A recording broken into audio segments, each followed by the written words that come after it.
Hey everybody, welcome back to the Speak Up Erika podcast. And woo, we made it. We made it to 2021.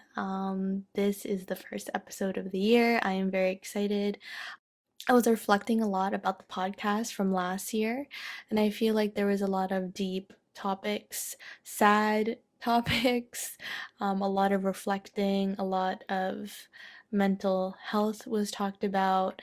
We learned a lot, and it's really cool to see how we can improve ourselves and move forward and just be better people this year. Yeah, so for this episode, I wanted to do a solo episode of things that I'm leaving behind in 2020 and things that I want to bring in 2021. To start off this episode, I kind of wanted to start with how I came about to these three things I'm leaving behind and things that I want to bring.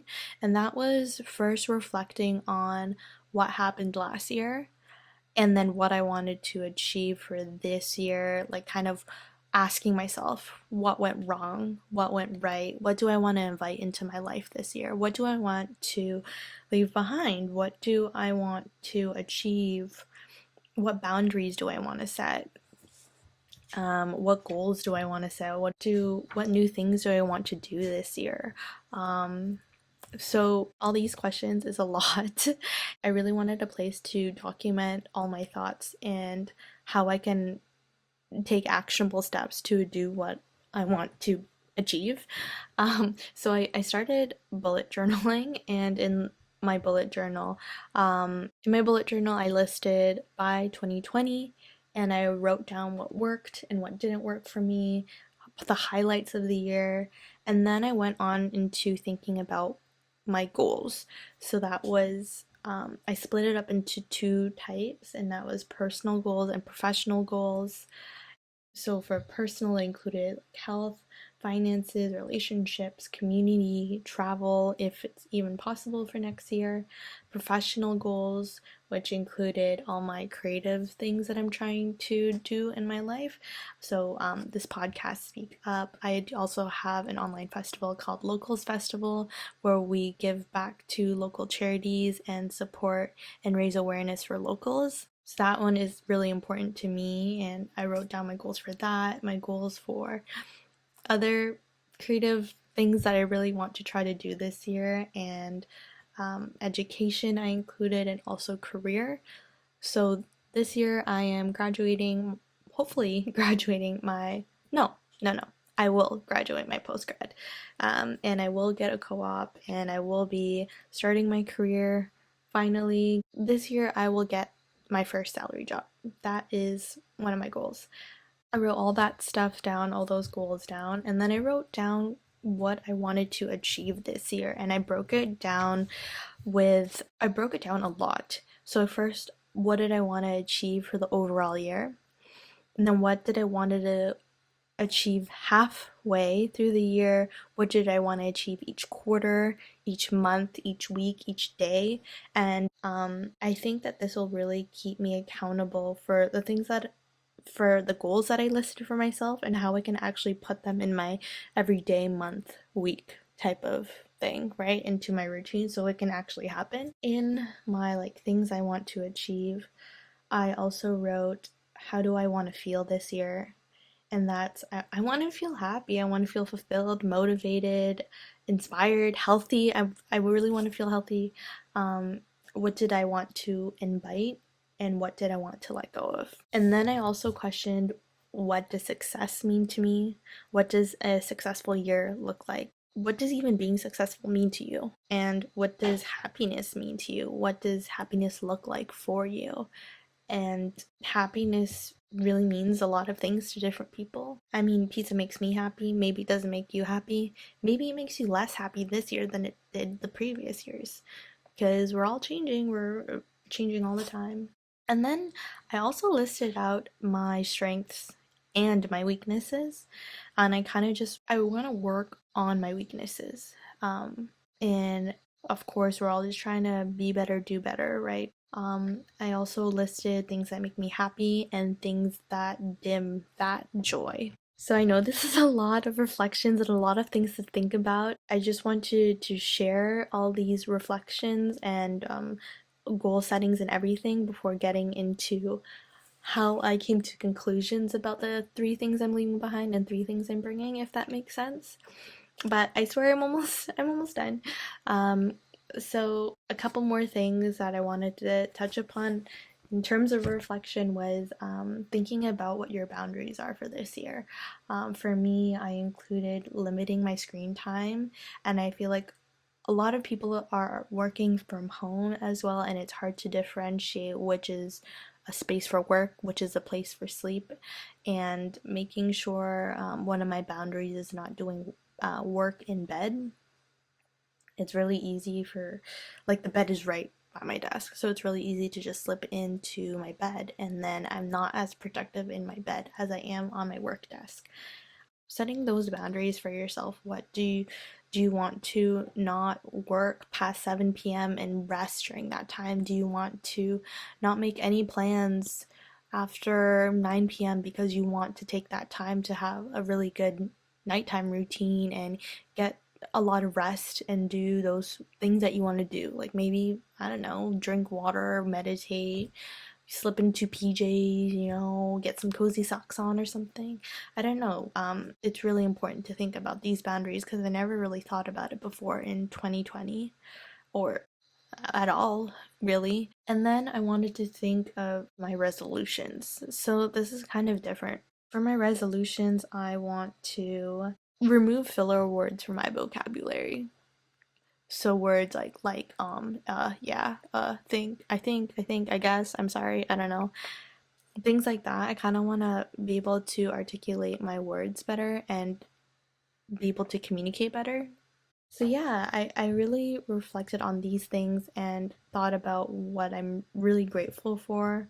I will go on to the first part, which is what I'm leaving behind in 2020. So my first one is less screen time. So that's, I feel like because we were all home and we couldn't do anything in 2020, which I don't know how much more different 2021 is going to be, but I think our attitudes are what's going to make it different. We experienced a hell of a lot of screen time in 2020, and that's because everything happened online. All of our classes, all of our meetings, work, school, meeting up with friends happened online. All like my events are happening online.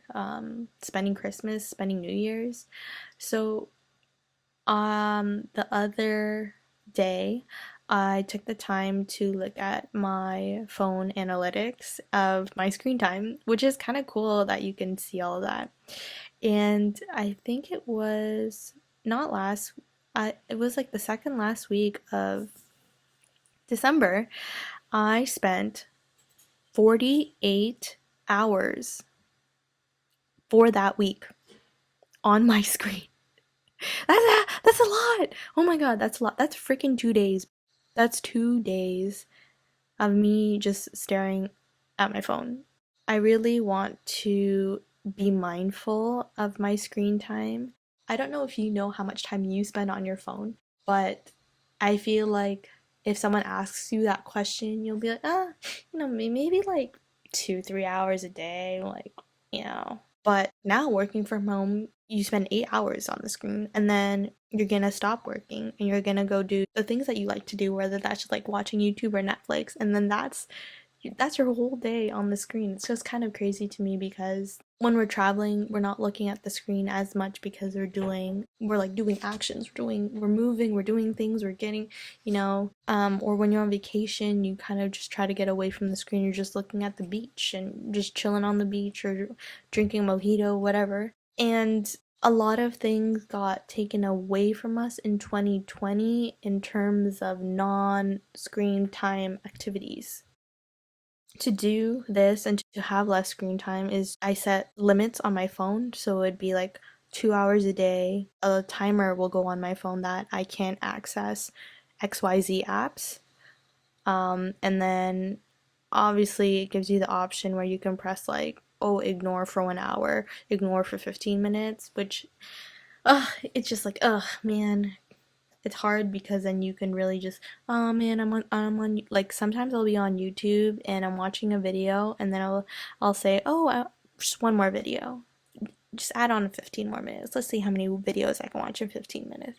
And you end up pressing that 15-minute button like 10 times, which destroys the purpose of why you set up that time limit in the first place. And then you end up wasting your whole morning in bed doing nothing. And it's like 6 p.m. and you didn't even eat lunch yet. And you just feel like a worthless person who didn't do anything productive with their day. And I just don't want to have, I mean, it's fine. There are days where I'm like, okay, no, today I'm going to be a couch potato, and that's the goal for that day. But there's a lot of times where I don't want to feel that way, and I really want to just do something with my time.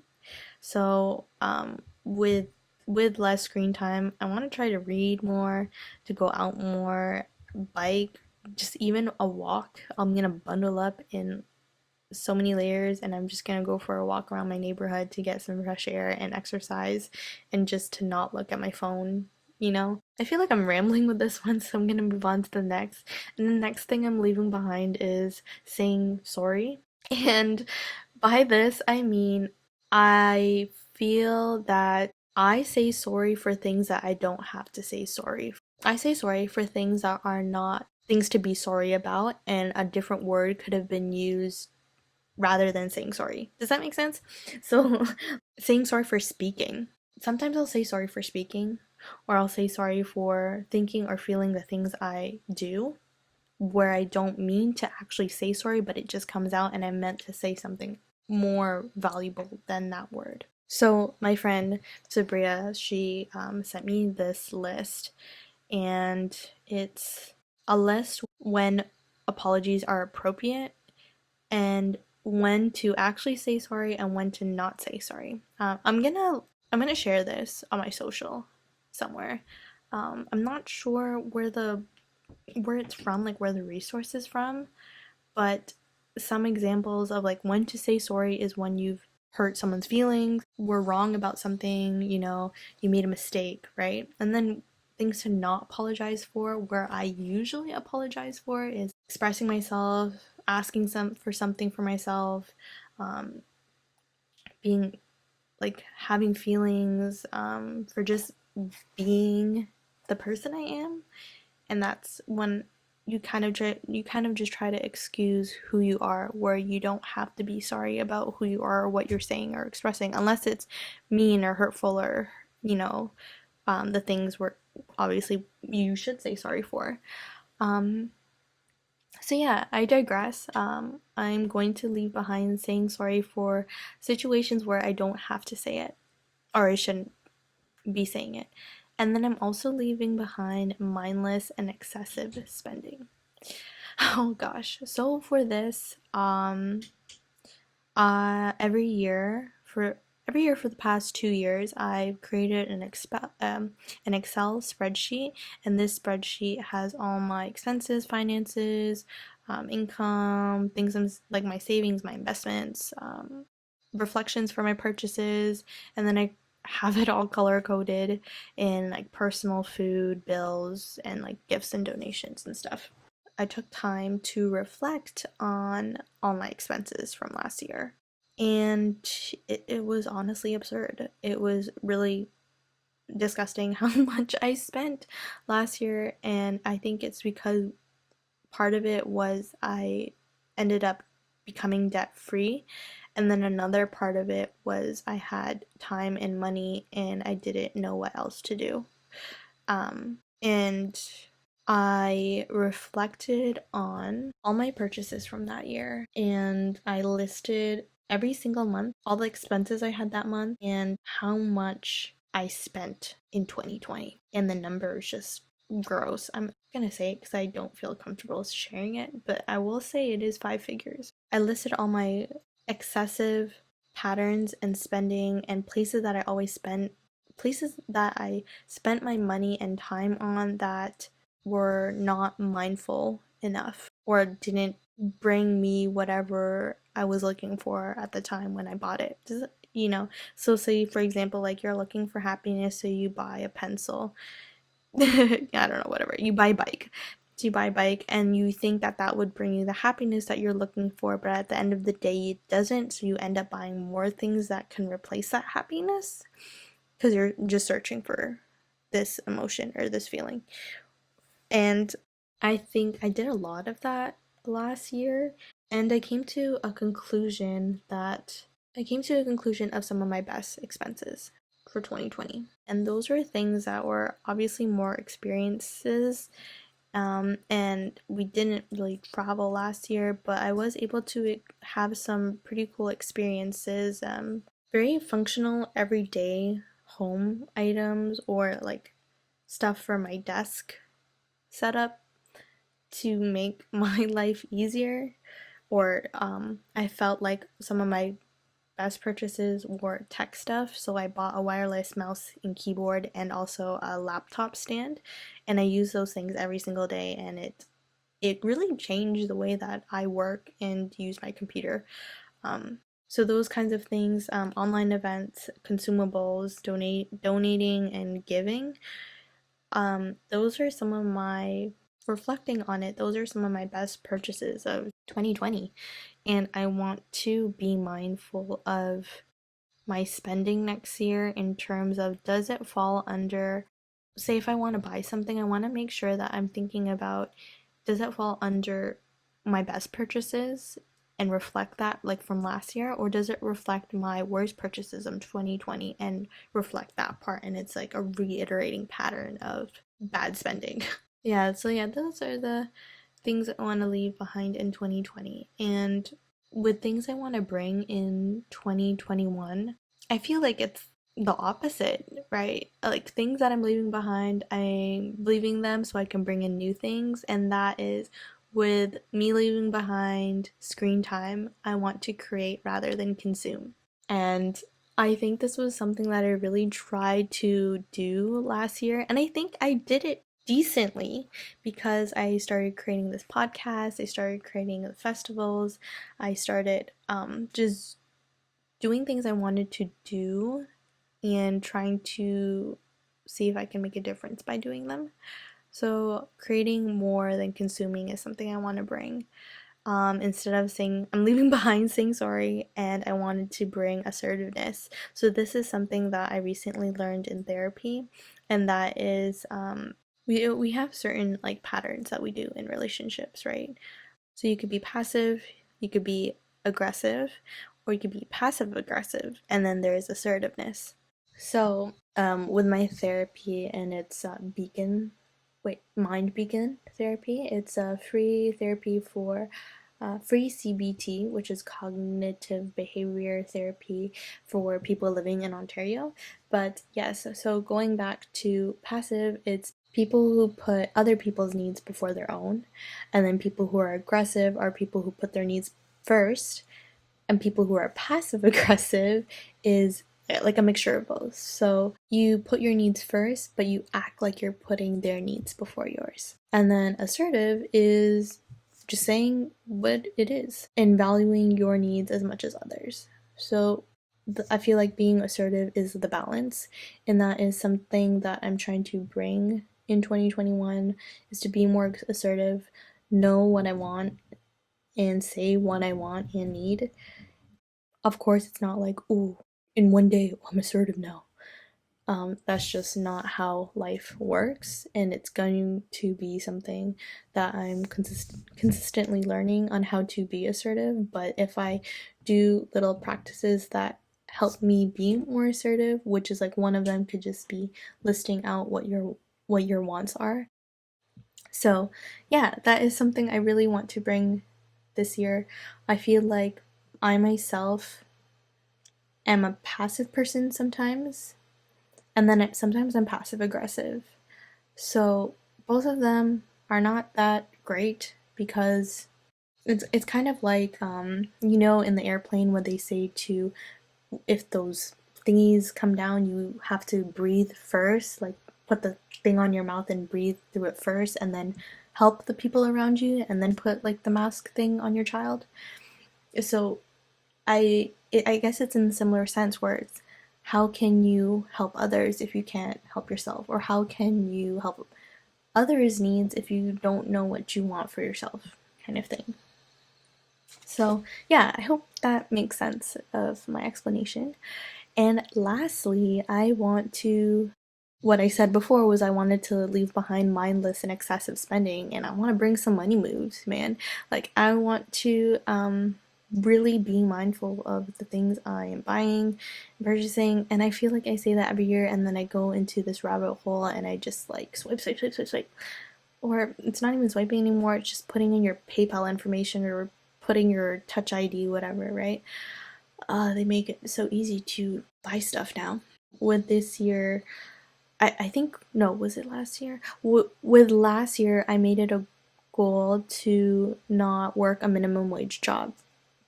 And not that anything is wrong with people who work minimum wage, but I just wanted to. I've just worked so many minimum wage jobs and they're just not worth it for me. And I knew that I can really aim for higher for myself than with a university degree and a college degree and all these things. You start feeling worthless because it's like, why did I go to school to do all these things when I'm just working here and I'm doing a minimum wage job? That makes sense. Um, it's just that like you feel that you did all of this for nothing. This year, I hope to get.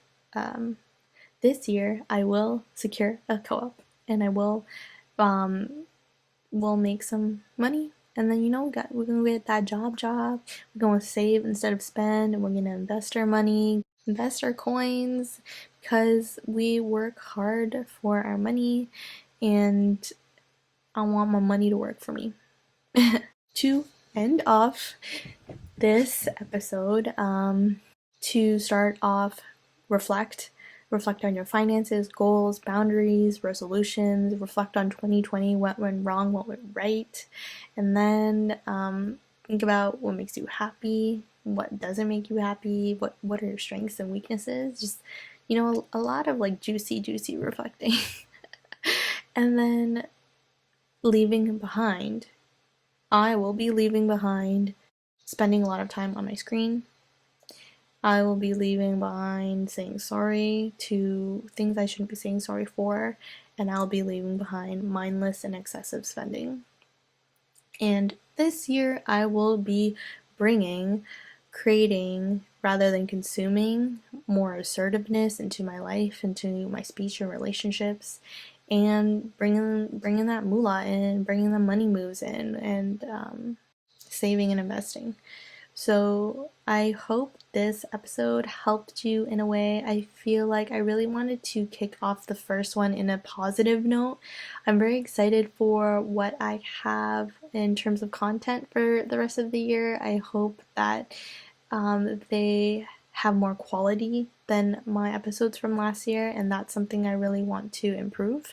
But yeah, I hope that there was some food for thought, and that I really wish you a very amazing, happy, healthy, safe, successful 2021. I'm pretty excited for this year, even though I know that, I mean, there's always bad things happening in the world, but I hope we can stay hopeful. Thank you so much for listening, and I will catch you in next week's episode. Bye.